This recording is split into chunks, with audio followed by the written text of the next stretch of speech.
Di tengah kondisi masyarakat terdampak gempa NTT masih bertahan di lokasi pengungsian, Pusdokes Polri membuka layanan kesehatan gratis di posko pengungsian Barakalong, Reo, NTT.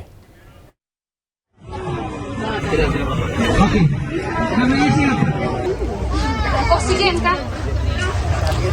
Ratusan warga terdampak gempa telah mendapatkan pelayanan dari tim kesehatan Pusdokes Polri. Pemeriksaan yang diberikan meliputi pengecekan kondisi fisik, konsultasi kesehatan, pemberian obat-obatan, serta edukasi kepada masyarakat. Selain memberikan pengobatan, personel kesehatan Polri juga melakukan pemantauan terhadap kondisi para pengungsi, khususnya kelompok rentan seperti anak-anak dan lanjut usia, serta warga yang membutuhkan penanganan lebih lanjut. Kebanyakan dari pasien itu datang dengan keluhan, biasanya ada yang mual muntah, lalu masalah saluran cerna seperti diare, itu yang pertama ya. Yang kedua, biasanya keluhan seperti demam, ya, demam. Lalu yang ketiga tentunya luka-luka ya, luka-luka karena pasca trauma. Biasanya banyak sekali masyarakat atau warga yang baru datang ke lokasi ini setelah beberapa hari mengalami. Direskrimsus Polda Metro Jaya membongkar produksi uang palsu di kawasan pergudangan Taman Tekno, Tangerang Selatan, Banten. Dari tangan 4 pelaku, polisi mengamankan 36 miliar rupiah uang palsu.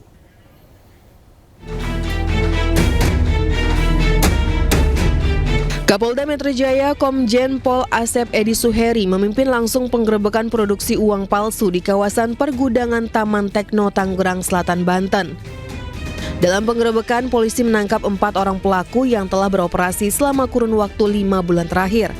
2 diantaranya merupakan residivis dengan kasus serupa. Dari tangan para pelaku, polisi juga mengamankan uang palsu senilai 36 miliar rupiah berikut dengan alat cetak. Ini kualitas yang kami bisa temukan, ya. Ini adalah kualitas grade A, ya, di mana ada nomor seri, kemudian ada benang pengaman, kemudian juga ada hologram dan juga ada simbol negara di situ. Meski uang palsu yang diamankan belum diedarkan, namun nantinya polisi akan berkoordinasi dengan Bank Indonesia. Sementara itu, guna mempertanggungjawabkan perbuatannya, para pelaku dijerat ancaman hukuman 15 tahun penjara. Dari Tangerang Selatan, Banten, Nunung Purnomo, iNews melaporkan.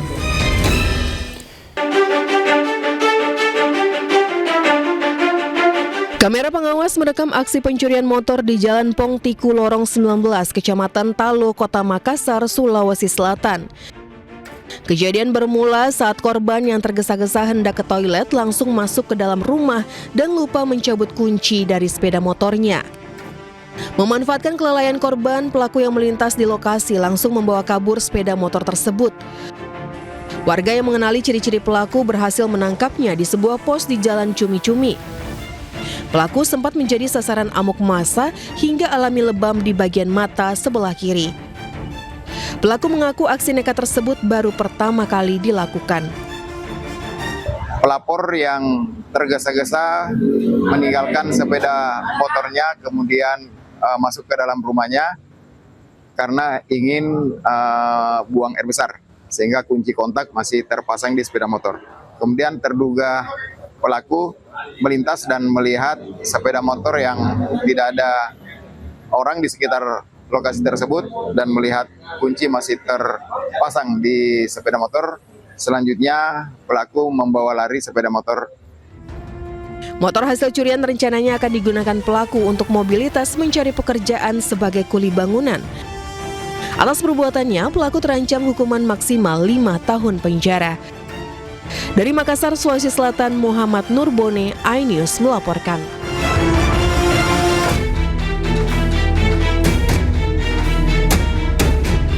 Kapolda Metro Jaya Komjen Pol Asep Edi Suheri memimpin langsung penggerebekan produksi uang palsu di kawasan pergudangan Taman Tekno, Tangerang Selatan, Banten.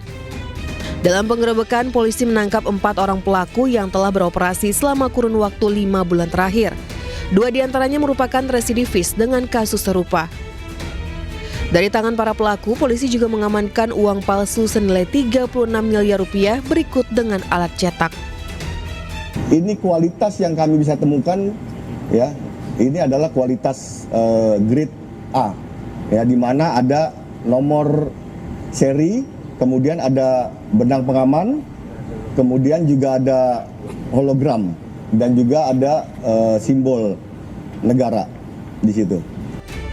Meski uang palsu yang diamankan belum diedarkan, namun nantinya polisi akan berkoordinasi dengan Bank Indonesia. Sementara itu, guna mempertanggungjawabkan perbuatannya, para pelaku dijerat ancaman hukuman 15 tahun penjara. Dari Tangerang Selatan, Banten, Nunung Purnomo, iNews melaporkan.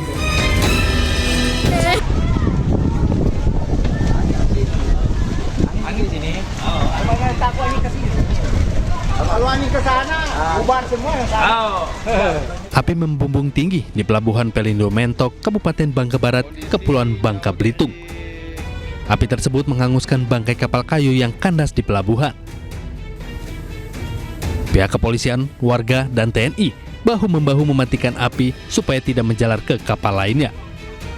Akses jalan gang yang sempit serta tembok yang tinggi membuat mobil damkar kesulitan masuk. Menurut warga setempat, kebakaran terjadi sekitar pukul 3 sore dan sempat membuat panik warga. Lumayan besar bang api bang. Sambil kena apa? Daun-daun tadi.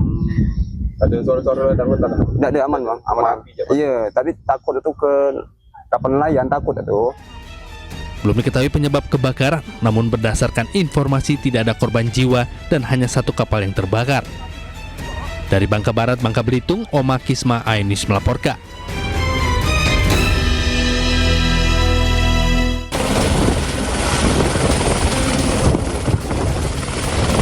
Bantuan bahan pangan dikirim menggunakan 2 helikopter TNI AU menuju distrik Jila dan Kampung Bunarugin, Kabupaten Mimika yang menjadi titik pengungsian warga.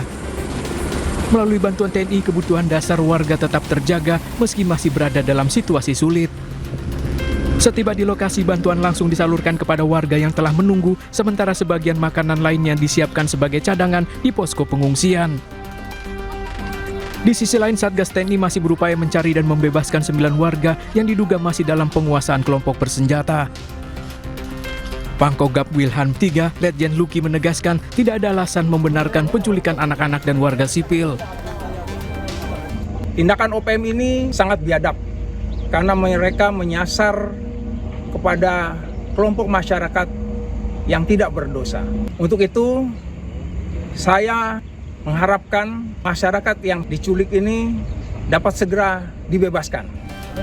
Di balik bantuan yang terus mengalir, warga berharap bisa segera kembali ke kampung halaman.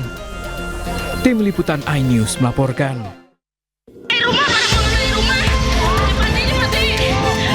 Kebakaran hutan dan lahan di Kalimantan Selatan yang terus meluas kini hampir merambat ke pemukiman warga. Sejumlah warga panik dan ikut memadamkan api dengan alat seadanya lantaran hampir menyambar mobil tangki air. Di Liang Anggang, Banjarbaru, Kalimantan Selatan, kobaran api hampir menyentuh pemukiman warga. Tidak hanya mendekati pemukiman warga, petugas juga harus menutup sementara jalur Trans Kalimantan untuk kendaraan roda 4. Penutupan jalan dilakukan untuk memudahkan akses petugas pemadam kebakaran.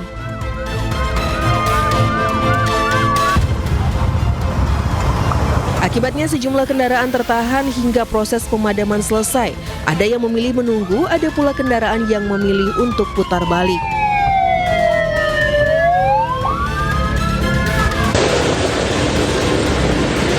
Sementara itu, kabut asap pekat masih menyelimuti jalan dan pemukiman warga. Jarak pandang hanya sekitar 100 meter dan mengganggu aktivitas warga. Kebakaran hutan dan lahan di Pulau Kalimantan terjadi di 4 provinsi. Selain Kalimantan Selatan, 2 provinsi terparah lainnya adalah Kalimantan Barat dan Kalimantan Tengah. Api nyebrang. Kebakaran hutan dan lahan di Kalimantan yang terus meluas kini telah merambat ke pemukiman warga. Sejumlah rumah warga di Kalimantan Barat ikut hangus terbakar. Sejumlah petugas dan mobil pemadam kebakaran dikerahkan ke lokasi untuk menguasai api. Dahsyatnya kobaran api dan asap pekat membuat api sulit dipadamkan.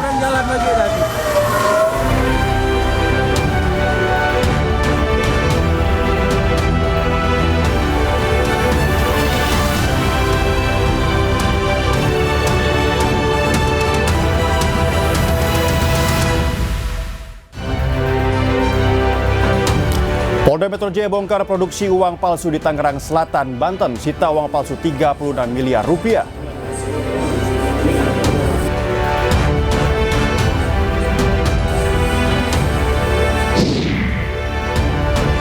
Pastikan penanganan kebakaran hutan dan lahan, Prabowo Subianto bertolak ke Kalimantan.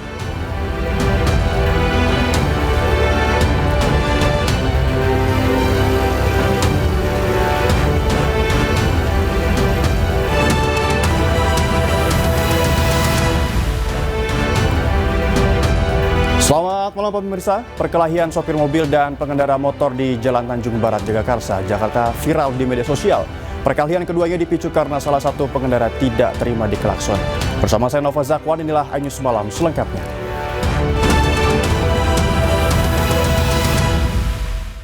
Aktivitas vulkanik Gunung Anak Rakatau di perairan Selat Sunda, Lampung Selatan meningkat drastis. Sejak 17 Agustus 2026, gunung api ini telah mengalami 20 kali erupsi dengan kolom abu tertinggi mencapai 400 meter di atas puncak. Gunung Anak Rakatau di Lampung Selatan kembali erupsi. Abu berwarna kelabu hingga hitam bergerak ke arah barat daya. Erupsi terkuat tercatat pukul 11.57 waktu Indonesia Barat dengan tinggi kolom abu vulkanik teramati sekitar 400 meter di atas puncak. Aktivitas erupsi tersebut terekam pada seismograf dengan amplitudo maksimum 55 mm. Sebelumnya pada 17 Agustus 2026, Gunung Anak Rakatau tercatat 20 kali erupsi. Dan saat ini Gunung Anak Rakatau berstatus level 3 atau siaga.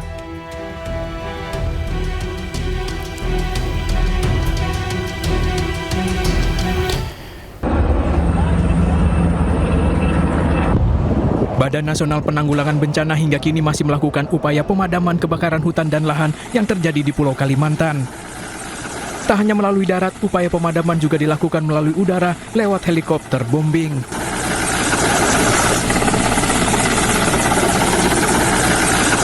Pemandangan helikopter membawa muatan air lalu menumpahkan ke kawasan terbakar mungkin terlihat sederhana, kenyataannya menjatuhkan ribuan liter dari udara tak bisa dilakukan asal siram. Pilot harus memperhitungkan ketinggian, kecepatan terbang, angin, medan, hingga kondisi kebakaran agar air jatuh dengan pola yang dibutuhkan.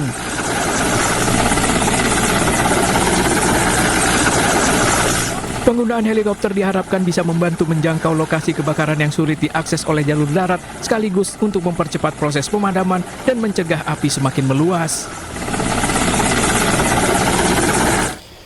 Presiden Republik Indonesia Prabowo Subianto dan sejumlah menteri bertolak ke Kalimantan pada Sabtu. Kunjungan tersebut bertujuan untuk memastikan penanganan di lapangan berjalan lebih cepat dan terkoordinasi.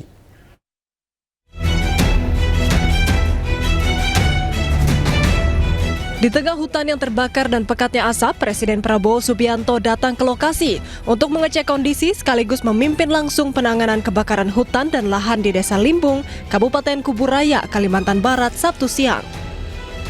Penanganan dilakukan secara maksimal dan terkoordinasi dengan melibatkan berbagai unsur untuk mengendalikan titik api serta mencegah kebakaran meluas. Sebelumnya, pesawat yang ditumpangi Presiden RI Prabowo Subianto tiba di Kalimantan Sabtu siang. Selain Presiden, 8 pimpinan kementerian dan lembaga terkait, serta 10 pimpinan pemimpin daerah juga hadir di posko penanganan kebakaran hutan dan lahan di Pontianak, Kalimantan Barat. Presiden Prabowo telah menugaskan jajaran pimpinan TNI dan Polri agar turun langsung menangani karhutla di 4 provinsi terdampak di Kalimantan. Presiden menginstruksikan agar penanganan karhutla dilakukan secepat dan seoptimal mungkin, sehingga masyarakat dapat kembali beraktivitas dengan normal. Presiden juga meminta setiap pelanggaran hukum yang ditemukan ditindak secara tegas sesuai ketentuan yang berlaku. Tim Liputan iNews melaporkan. Ya, kebakaran hutan dan lahan yang terus terjadi di Kalimantan Tengah memicu peningkatan kasus infeksi saluran pernapasan akut atau ISPA. Hingga pertengahan Agustus 2026, jumlah kasus ISPA di Kalimantan Tengah telah mencapai lebih dari 70.000 kasus, dengan jumlah tertinggi tercatat di kota Palangkaraya.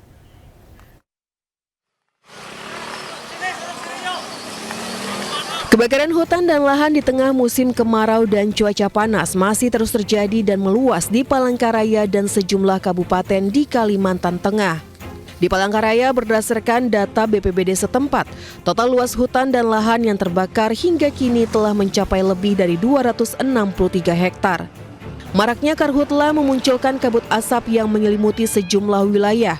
Kondisi ini membuat warga yang beraktivitas di luar rumah terpapar asap dan sebagian harus memeriksakan kondisi kesehatannya ke puskesmas.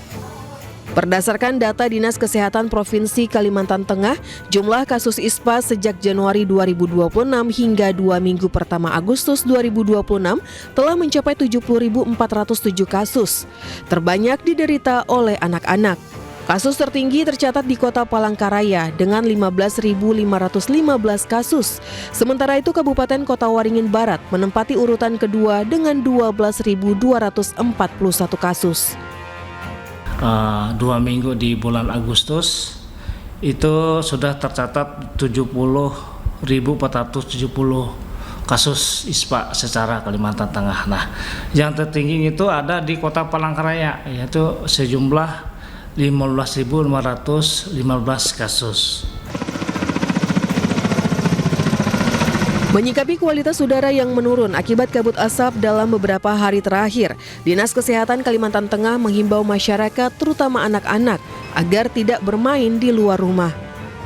Warga yang terpaksa beraktivitas di luar rumah dianjurkan menggunakan masker, sementara untuk penderita asma dan penyakit jantung dihimbau mengurangi aktivitas di luar rumah. Dari Palangkaraya, Kalimantan Tengah, Ade Sata, iNews melaporkan. Kebakaran hutan dan lahan gambut di Palangkaraya, Kalimantan Tengah terus meluas. Kobaran api bahkan mendekati permukiman dan membakar kebun sawit milik warga.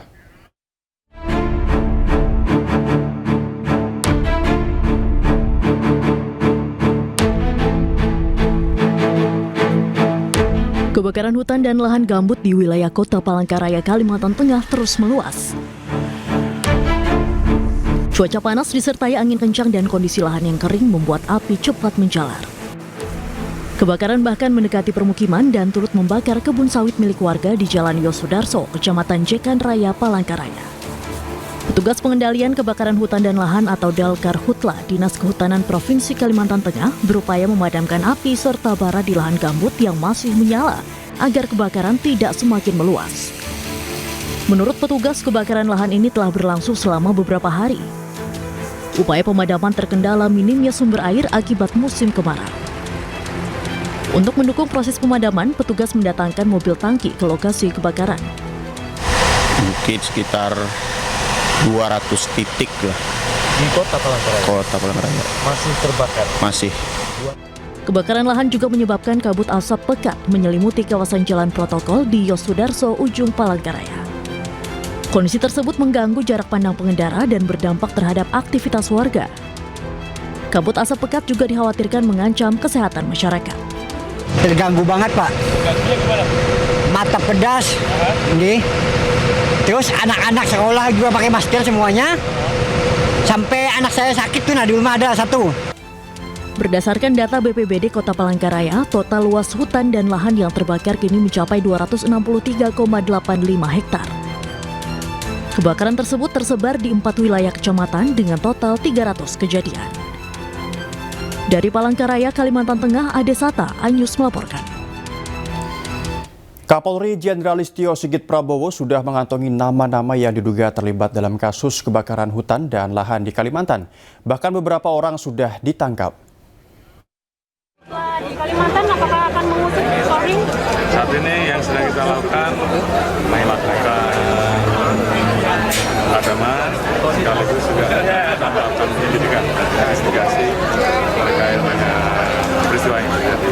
Ini beberapa nama juga kita amankan. Sementara itu, Menteri Sekretaris Negara Prasetyo Hadi mengatakan pemerintah bakal tindak tegas korporasi maupun perorangan yang jadi penyebab kebakaran hutan dan lahan di Kalimantan. Bahkan kini 4 korporasi di Kalimantan Barat sedang diselidiki terkait karhutla. Berkenaan dengan tindak-tindak yang masuk kategori tindak pidana, memang di dalam 2 rapat koordinasi tadi itu menjadi salah satu penekanan dari Bapak Presiden dan kita semua bahwa bila mana ditemukan ada tindak-tindak pidana yang memang melanggar dan menyebabkan terjadinya kebakaran, itu harus ditindak baik perorangan maupun korporasi-korporasi. Yang tadi dilaporkan ada 4 korporasi yang sedang dalam proses penyelidikannya. Pemirsa, 2 orang yang diduga sebagai pelaku pembakar lahan di Palangkaraya, Kalimantan Tengah ditangkap polisi. Dan kasus ini terungkap setelah video seorang bocah yang memergoki aksi pembakaran tersebut viral di media sosial.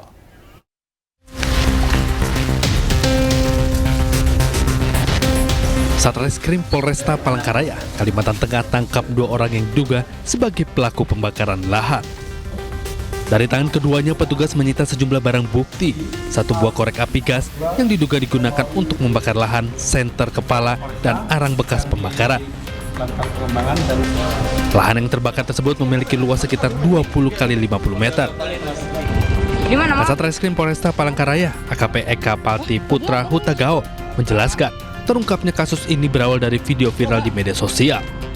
Dalam video tersebut, seorang bocah memergoki aksi pembakaran lahan yang dilakukan pada malam hari saat pelaku keluar dari lahannya. Dari berdasarkan penyelidikan, penyidik menanyakan tersebut, Icung dalam kegiatannya membakar itu bersama Wawan alias Bapak Meme, yang mana tidak lain tidak bukan adalah abang ipar yang ada, abang iparnya sendiri. Adapun lahan yang dibakar tersebut punya Wawan. Punya di belakang Icun. Punya Wawan dan belakangnya Icun. Mungkin yang menjadi motif dari mereka adalah pada tujuannya itu melakukan pembersihan lahan. Dia ngerumput lah istilahnya, ngerabat lah. Berdasarkan hasil penyelidikan, kedua terduga pelaku mengaku membakar lahan milik mereka sendiri dengan alasan untuk membersihkan lahan dengan cara dibakar. Keduanya terancam hukuman maksimal 9 tahun penjara atas perbuatannya. Dari Palangkaraya, Kalimantan Tengah, Adesata Ainus melaporkan. Besarnya asap kebakaran hutan dan lahan di Kalimantan Barat telah menyeberang ke Sarawak, Malaysia. Ketua DPR RI, Puan Maharani, minta pemerintah percepat penanganan sebelum negara sahabat kembali melayangkan nota protes.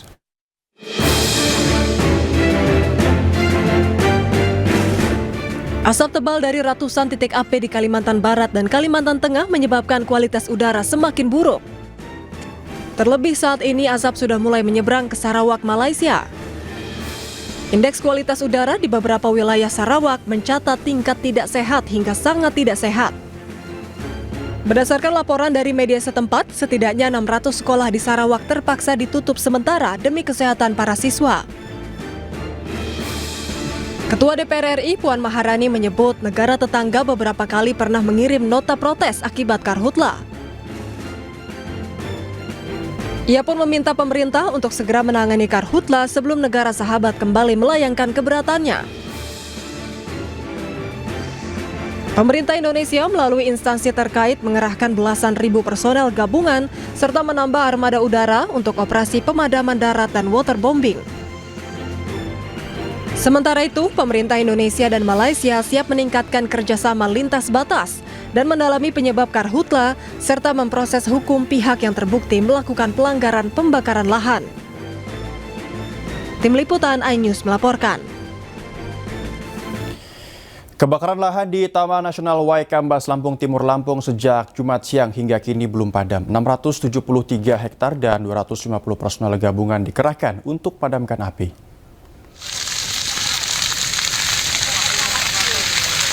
Petugas gabungan masih berjibaku memadamkan api di kawasan Taman Nasional Waikambas, Lampung Timur. Api pertama kali terlihat pada Jumat siang kemarin sekitar pukul 13.00 di wilayah Braja Selebah. Api kemudian merambat dan membakar lahan hingga seluas 673 hektar. Akses jalan yang sulit dan terbatasnya sumber air menjadi kendala petugas di lapangan. Dugaan sementara kebakaran dipicu aktivitas pemburu liar, namun dugaan tersebut masih didalami pihak kepolisian.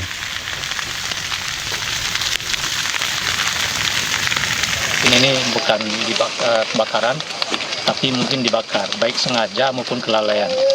Ya, kalau kelalaian pun harus kita cari, maupun kelalaian, dan itu kita proses untuk. Terima kasih Anda masih bersama kami di iNews Malam. Pemirsa, kondisi pengungsi gempa di Gor Samador, Maumere, Nusa Tenggara Timur kian memprihatinkan. Fasilitas terbatas dan tempat tidur tidak layak membuat sejumlah anak mulai mengeluhkan gatal-gatal pada kulit. Di tengah duka, jumlah korban gempa kini mencapai 87 orang meninggal dunia. Kita Hari-hari di pengungsian tak membuat warga bisa beristirahat dengan tenang. Di Gor Samador, ratusan pengungsi bertahan dengan fasilitas minim. Anak-anak, balita hingga lansia terpaksa tidur beralaskan tikar tanpa matras atau kasur lipat. Kondisi ini pun mulai berdampak pada kesehatan. Sejumlah anak-anak mengeluh gatal pada kulit akibat serangan serangga. Kalau untuk kebutuhan pokok untuk bayi balita belum dapat. Belum dapat ya? Alas tidur? Alas tidur sudah berupa tikar begini. Kalau untuk kasur tidak, karena biasa serangga juga naik jadi gatal-gatal. Oh, mulai terasa sakit ya? Biasa bintik-bintik juga pengaruh serangga tadi. Serangga. Para pengungsi berharap bantuan segera tiba. Bukan hanya alas tidur, tapi juga obat-obatan dan layanan medis. Data BNPB mencatat gempa telah menelan 87 korban jiwa dan melukai 1.298 orang. Pada hari ini, secara kumulatif jumlah yang meninggal ada 87 jiwa, sedangkan jumlah orang-orang yang luka atau korban yang luka ada mencapai 1.298 jiwa. Saat ini, pengungsi karena banyaknya gempa susulan, pengungsi juga bertambah dari angka yang kemarin 130-an ribu, sekarang sudah mencapai 150.576 jiwa. Hingga kini, getaran gempa bumi juga masih terus terasa. BNPB pun mencatat lebih dari 5.000 gempa susulan terjadi. Dari Sika, Joni Nura, iNews melaporkan. Ketegangan mewarnai penyaluran bantuan bagi korban gempa di Manggarai Timur, Nusa Tenggara Timur. Camat Lambaleda mengamuk di posko logistik mempertanyakan jumlah bantuan yang dinilai tidak sesuai dengan kebutuhan warga. Sana bilang bapak punya bantuan banyak supaya orang dengar sana. Di telepon saya rekam terlaluan. Pak jual saya. Suasana posko logistik mendadak tegang. Camat Leda Utara Agustinus Supratman terlibat adu argumen dengan pejabat BNPB. Agustinus mempertanyakan bantuan yang tersedia. Saya sudah tidak kuat lagi. Saya sudah tidak kuat lagi. Bapak datang hanya tekan, Bapak mau bantuan saya. Ia menilai bantuan yang diterima tidak sesuai dengan data warga terdampak. Agustinus mengaku harus memikirkan bantuan untuk lebih dari 21.000 warga di 11 desa. Saya bagi rata 11 desa. Saya bagi rata 11 desa. Ambil. Di sana. Saya tidak Pak. Ambil. Menanggapi perselisihan ini, PLT Kepala Pusat Data Informasi dan Komunikasi Kebencanaan BNPB, Berton SP Panjaitan, menyebut ketegangan terjadi karena kesalahpahaman di lapangan. Kami kira dalam melaksanakan koordinasi ataupun melaksanakan tugas, ada saja apa yang kita sebut dengan berbeda pendapat ataupun hal-hal yang intens, karena kita tahu penanggulangan bencana ini membutuhkan energi, membutuhkan perhatian dan tekanan yang tinggi secara psikologis maupun tekanan yang lain, sehingga kesalahpahaman bisa saja terjadi. BNPB memastikan perselisihan tersebut tidak mengganggu penyaluran bantuan bagi warga terdampak bencana. Tim Liputan iNews melaporkan. Palang Merah Indonesia mengirimkan bantuan logistik untuk korban gempa di Nusa Tenggara Timur melalui jalur laut dari Pelabuhan Tanjung Priok menuju Pelabuhan Labuan Bajo.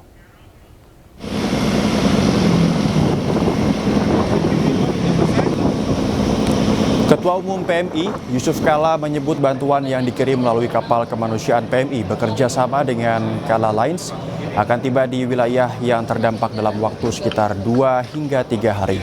Selain bantuan logistik, PMI juga mengerahkan tim medis yang berasal dari berbagai daerah seperti Jakarta, Bogor, Surabaya, Sorong, dan Makassar untuk membantu masyarakat terdampak gempa di NTT.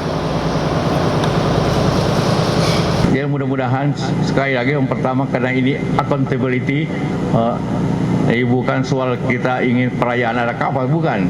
Ini pertanggungjawaban kepada seluruh masyarakat dan juga tentu meminta kalau masih ada menyumbang silakan. Dalam waktu seminggu Bapak mesti tiba itu barang ke sana. Karena kita melalui terima kasih kepada TNI yang dimana tahap pertama bantuan obat-obatan, operasi dan sebagainya lewat Hercules. Tapi karena ini cukup besar, maka ini masih ada lagi dan tahap ketiga untuk rekonstruksi. Tapi kita hanya rekonstruksi dasar. Tapi yang lainnya boleh. 14 tahun belum mengalami penyesuaian, Gubernur Jakarta Pramono Anung belum putuskan kenaikan tarif parkir kendaraan roda 4 di Jakarta. Dijumpai hari Sabtu di kawasan Menteng, Jakarta, Pramono tekankan proses penentuan tarif baru tidak dilakukan secara terburu-buru.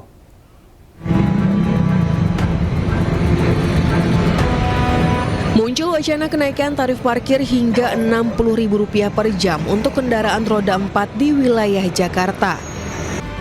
Terkait hal tersebut, Gubernur Jakarta Pramono Anung jelaskan bahwa usulan itu memang sudah disampaikan kepada dirinya.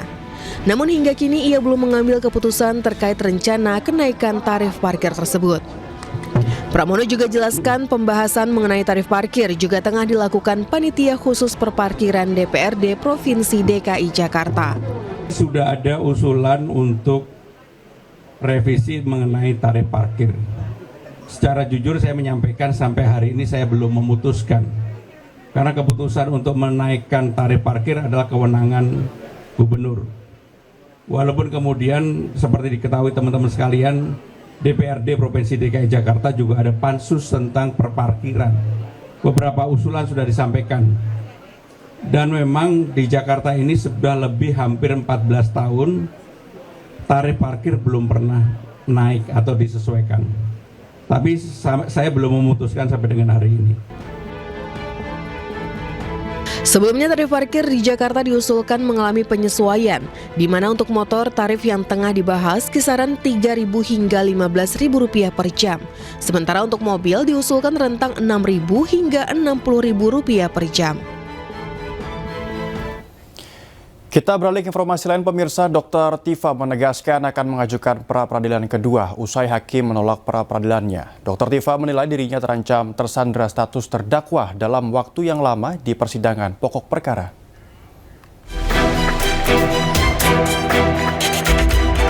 Dr. Tifa mengungkapkan kekhawatiran mendalam terkait status hukum yang disandangnya. Tifa menilai dirinya terancam mengalami penyanderaan status sebagai terdakwa dalam waktu yang sangat lama di persidangan pokok perkara pasca hakim pra-peradilan memutuskan gugatannya tidak dapat diterima atau NU. Tim hukum Dr. Tifa pun akan melanjutkan langkah hukum termasuk mengajukan pra-peradilan kedua berkaitan dengan penggunaan pasal 32 dan 35 Undang-Undang ITE yang disebut tidak relevan dengan perkara yang dihadapinya. Dan ia menilai penerapannya merupakan bentuk overcharging. Dr. Tifa juga menyatakan akan menempuh langkah judicial review ke Mahkamah Konstitusi terkait penerapan pasal 32 dan 35 Undang-Undang ITE. Bayangkan, akan terjadi sebuah penyanderaan saya sebagai terdakwa selama bertahun-tahun untuk akhirnya dimenangkan coba. Nah itu juga materi kedua yang nanti akan kami judicial review-kan pada MK. Ya, jadi kita akan terus berjalan secara paralel demi untuk tegaknya keadilan dan kebenaran di bumi Indonesia tercinta ini. Ya, jadi itu perjuangan bukan karena kami ingin mengulur-ngulur. Jadi intinya ketika pra-peradilan kami ditolak karena persoalan administratif, ya sudah. Kami mengajukan pra-peradilan kami yang kedua karena ada pasal selundupan 3235 yang harus diuji terlebih dahulu sebelum sidang pokok perkara. Ya, kalau kemudian dinyatakan diterima, alhamdulillah, artinya 3235 tidak relevan untuk di pokok peradilan kan. Tetapi kalau kemudian ditolak, ya sudah kita akan maju, kita akan kita fight, akan kita pertarungkan akan kita melawan, akan kita terus melakukan perlawanan di sidang pokok perkara. Tifa pun menegaskan pihaknya siap melawan dakwaan jaksa dalam sidang pokok perkara di Pengadilan Negeri Jakarta Timur. Dari Jakarta, Salam Pulungan, Irian Syah Wahyudi, Fihir Fauzia, iNews melaporkan. Roy Suryo kembali mengajukan gugatan pra-peradilan untuk kelima kalinya. Dan kali ini pra-peradilan tersebut berkaitan dengan permintaan ganti kerugian atas proses hukum yang sebelumnya dinyatakan tidak sah.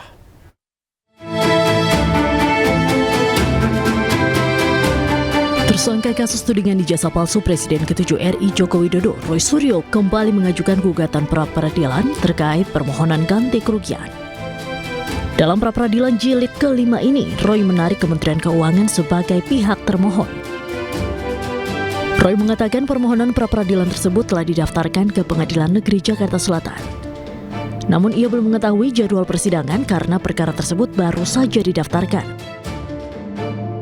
Pra-peradilan kelima tersebut tak lepas dari hasil putusan pra-peradilan jilid 3 tentang ganti kerugian, yang mana hakim menyebut pra-peradilan tersebut tidak diterima karena tidak adanya pihak Kementerian Keuangan sebagai pihak termohon.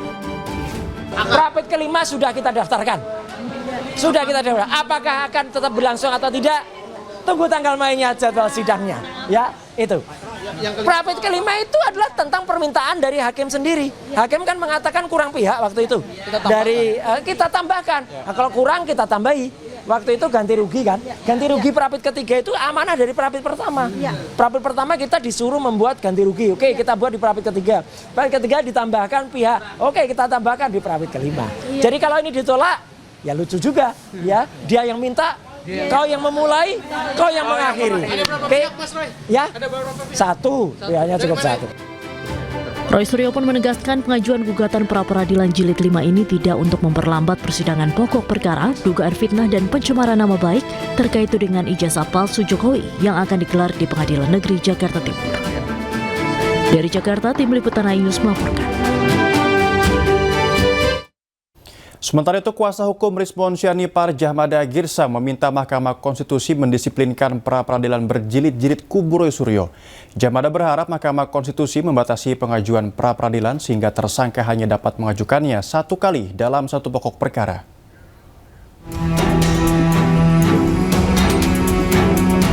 Ahli digital forensik Rismon Syanipar bersama kuasa hukumnya Djahmada Girsang mendatangi gedung Mahkamah Konstitusi mengajukan gugatan uji material terhadap ketentuan pra-peradilan yang diatur dalam Kitab Undang-Undang Hukum Acara Pidana Nomor 20 Tahun 2025. Djahmada Girsang menilai pengajuan pra-peradilan secara berulang oleh Roy Suryo dalam perkara ijazah Presiden ke-7 Republik Indonesia Joko Widodo menjadi salah satu alasan diajukannya gugatan tersebut. Djahmada menilai perlu ada upaya mengatur pembatasan pengajuan pra-peradilan tersebut karena dapat mengganggu kepastian dalam penegakan hukum di Indonesia.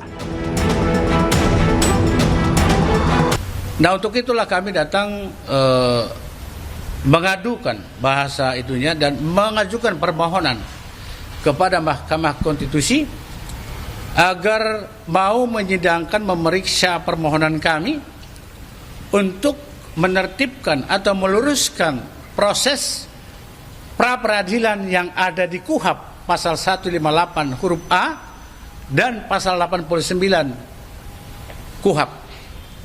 Agar hal itu ditertibkan, jangan terjadi seperti sekarang, ada pengulangan, ada pengulur waktu, dan cenderung itu tidak memenuhi azas kepastian hukum.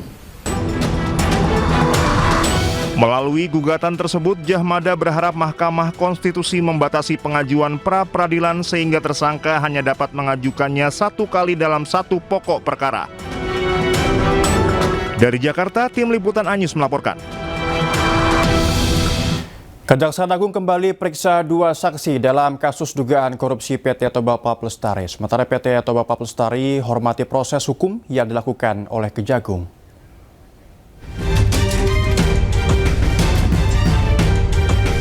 Kejaksaan Agung kembali memeriksa dua saksi dalam kasus dugaan korupsi transfer pricing PT Toba Pulp Lestari. Kedua saksi yang diperiksa merupakan auditor dan pegawai negeri sipil. Sebelumnya, Kejaksaan Agung juga telah memeriksa 5 saksi dan menetapkan 2 pegawai pajak sebagai tersangka.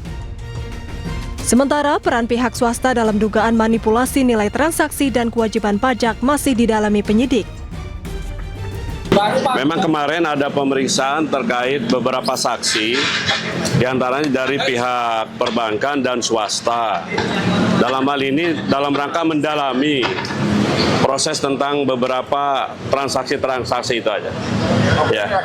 Dan hari ini pemeriksaan ada 2 tersangka, DR dan NH, juga 4 saksi dari swasta. Dia lebih kepada pendalaman dari keterangan tersebut, termasuk juga beberapa beberapa hal yang perlu didalami dari dokumen-dokumen yang didapatkan oleh tim penyidik. Sementara, praktisi hukum Nikolai Aprilindo menilai penyidikan tidak semestinya hanya menyasar pelaksana di Direktorat Jenderal Pajak. Pemilik perusahaan juga harus bertanggung jawab secara hukum. Sarana hukum korupsi ini, tindak pidana korupsi ini dapat juga meminta pertanggungjawaban Sukamto Tanoto dalam hal ini. Kenapa sampai perlu dimintakan? Dia juga sebagai pemilik perusahaan dulunya dan juga sebagai pemegang saham 27,7%. Sementara PT Toba Pulp Lestari buka suara atas kasus ini. Melalui korporat sekretari perusahaan Anwar Laden, PT Toba Pulp Lestari mengaku menghormati proses hukum oleh Kejaksaan Agung dan akan mengambil langkah yang diperlukan sesuai ketentuan perundang-undangan yang berlaku.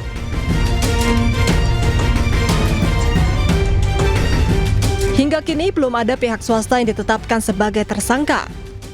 Namun penyidikan terus dilakukan untuk mengungkap seluruh rangkaian transaksi. Dari Jakarta, tim liputan iNews melaporkan. Pemirsa, Lebanon Selatan kembali memanas. Rangkaian ledakan mengguncang Mais al-Jabal. Sementara pasukan Israel bergerak memasuki Wadi al-Saluki di tengah suara tembakan dan aktivitas drone. Eskalasi terjadi saat upaya perundingan antara Lebanon dan Israel masih buntu.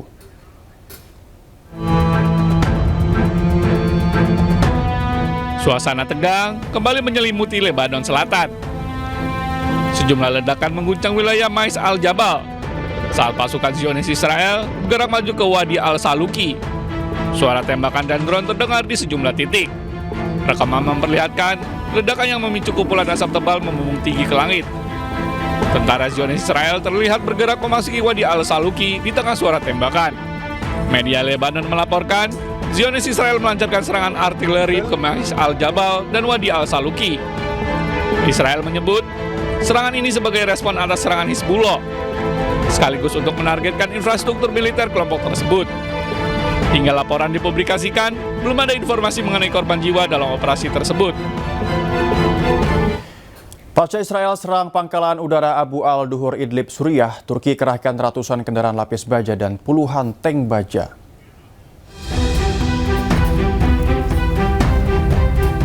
Israel mendapat tanda bahaya baru dari meningkatnya aktivitas militer Turki di Suriah.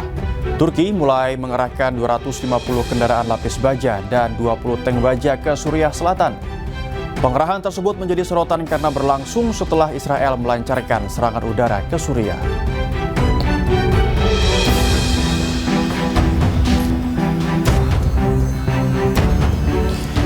Dan sebelumnya ketegangan antara Turki dan Israel meningkat setelah jet tempur Israel melancarkan 8 serangan udara ke pangkalan udara Abu al-Duhur di Idlib, Suriah. Turki memperkuat posisinya dengan memindahkan pasokan logistik dan senjata berat ke Suriah.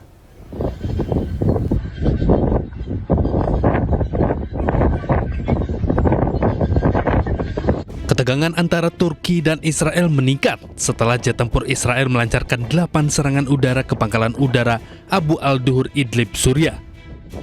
Perdana Menteri Israel, Benjamin Netanyahu, mengatakan tidak akan mentolerir kehadiran militer Turki yang memperluas ke arah selatan Suriah. אנחנו לא נסבול התבססות צבאית טורקית שיורדת דרומה, כי היא מאיימת עלינו. את זה העברנו באופן כללי.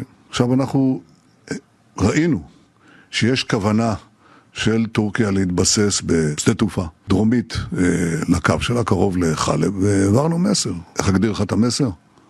Don't. Atas serangan Israel, Turki dikabarkan memperkuat posisinya dengan memindahkan pasokan logistik dan senjata berat ke Suriah. Selain itu, Turki mengecam keras serangan Israel dan menegaskan komitmennya mendukung Suriah. Amerika Serikat menyatakan keprihatinannya atas eskalasi ini dan mendorong komunikasi antara pihak-pihak terkait untuk mencegah pecahnya perang.